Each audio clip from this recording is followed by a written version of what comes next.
So, as I was writing the notes for the logarithm video that I definitely want to make because, well, a lot of people have issues with logarithms in general, I naturally wanted to include exponentials in that, but the exponential section was just getting too long, so I decided, let's do an entire video just about exponentials because that's how cool they are.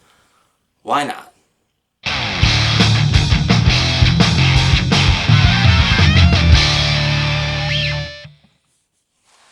Just like everything you learn in math, exponential functions have their uses, and you learn them around Algebra 2?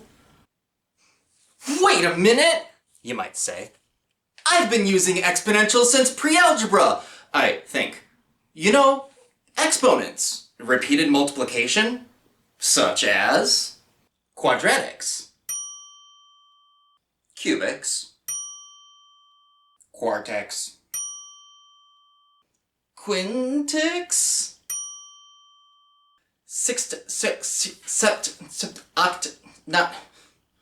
larger ones. Yeah. Those have exponents in them, but those are polynomial functions. The exponents are constant, so when you plug in the input value and try to do the order of operations, the exponent is fixed. Then we add everything up together. What we're talking about is when the base is fixed, and we determine how many times we multiply that number together because the exponent is the input is the exponentials! Okay, quick PSA announcement here. I'm sure you've seen in news articles or fake news headlines, wherever you get your information from, that this show's viewership has grown exponentially, or this person's popularity has decreased exponentially. The only way for something to have an exponential behavior is if there's some growth or decay based off of repeated multiplication of a common rate. I don't know, it just seems like a misplaced or overused word in the media that is there just to get the attention of people who don't quite understand the difference. Someone's interest in math might increase, but how can we qualify or quantify, whichever one makes sense, how can we objectively measure something subjective like personal interest and get that kind of growth rate that consistently? Let's say you watch a math video and then you're like, yeah, okay, I'll study math for a week. Oh, and then the next week you're twice as interested. Then the next week you're 8 times as interested, 47 times! I don't know, maybe I'm talking out of my butt. There's probably data to back it up most of the time. I just want you guys at home to be aware that when someone uses the term exponentially outside of a math or science context, they might be throwing around this fancy word just purely for dramatic effect. Now, when you study exponential functions, you're going to come across these things called asymptotes.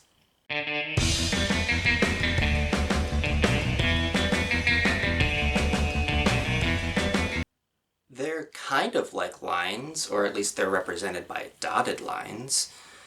They're kind of like invisible walls in video games. You can get as close as you want to them, but you can never actually cross them or even touch them.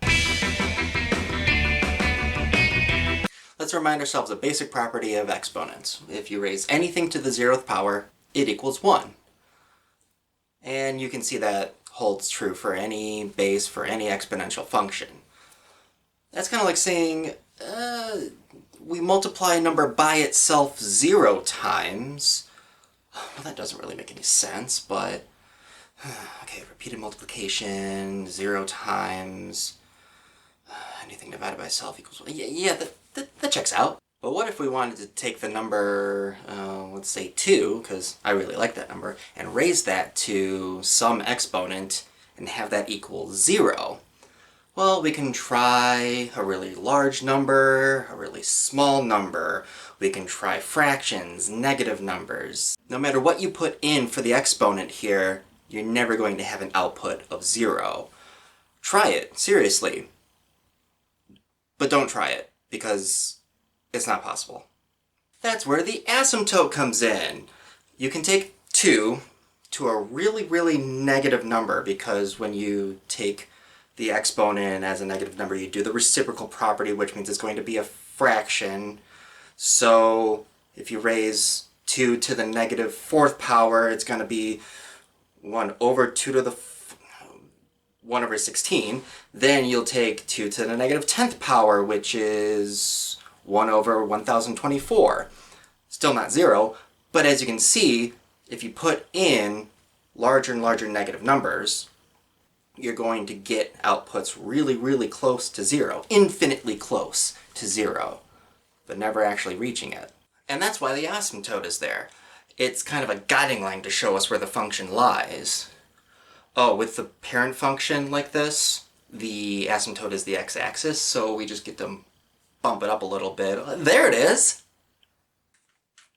Alright, now we got all the asymptotes out of the way. Quick, think of your favorite number that's not a whole number. Or a fraction. That just leaves stuff like pi and whatnot. Are you thinking of pi? That makes sense. Pi's a pretty cool number. I like it too. But I like the number e just a little bit more. And no, e is not a letter. It is a letter, but it's also a number.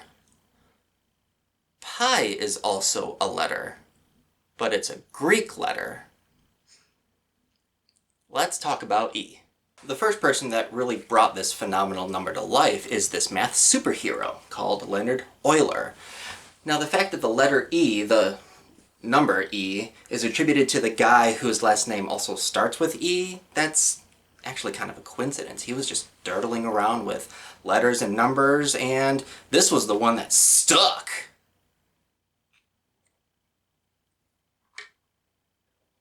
Now, just like pi is the perfect number for circle stuff, e is the perfect number for growth stuff. Like exponential functions. Isn't that a totally eerie coincidence?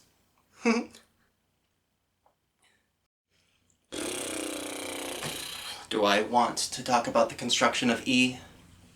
Again, Dr. James Grammer does a fantastic video talking about how you take this certain growth rate and what happens when you input larger and larger numbers.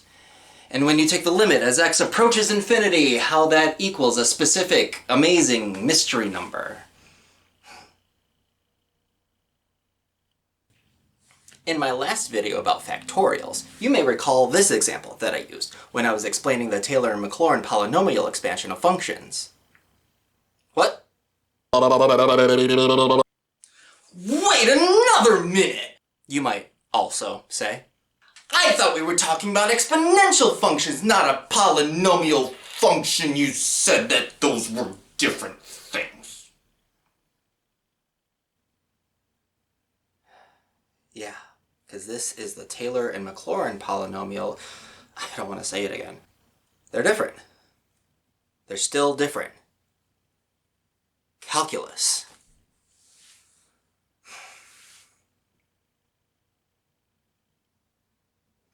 Speaking of calculus, e is really useful there too. This is where it gets nuts, since e is the pi of growth. And in calculus, there are these things called derivatives, which is the slope of a point on a curve. Well, e is quite literally the perfect curve. So what's the slope of a point on the perfect curve? It's itself. It's its own slope, or the slope is itself. If you take the derivative of e, and barring any chain rule nonsense, you'll get back to e. And then there's this thing called the antiderivative, which is the area under a curve. And what's the area under the perfect curve? How the area under a function grows with time. How the function grows at a particular point in time. The function itself, in the eyes of the perfect function, it's all the same to it. There's no other function that has this self-replication property of derivatives and integrals.